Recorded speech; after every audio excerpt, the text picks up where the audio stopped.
You know what? Okay.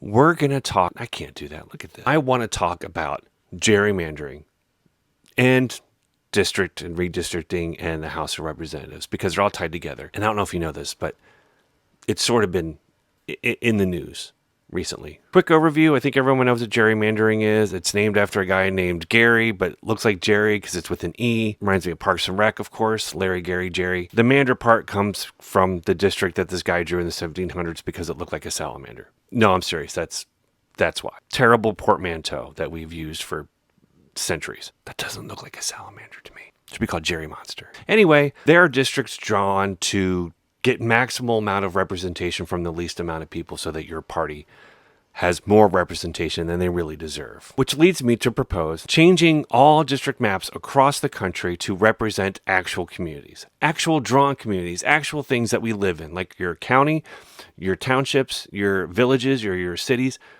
where we already live, where there is actual community that represents us, not some crazy thing that's both city and country and just tries to bifurcate us as citizens. That way you're truly represented from someone from your community and make it much smaller, much more intimate, much more practical. But that would also mean doing something that we haven't done for almost 100 years, and that is increasing the size of the House of Representatives, which, if you don't know, we're allowed to do and have done it frequently. That is until we stopped doing it altogether in 1929. To put that into perspective, in 1929, the population of the United States was 122 million people. Do you think we're the same population now? We're not.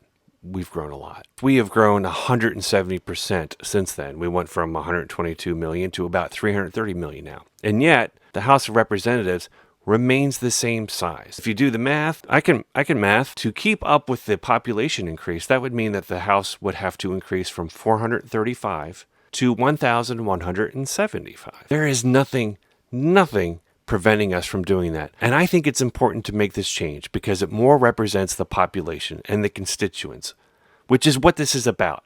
Our voices, our ability to choose people who represent us accurately, intimately, and within our own community.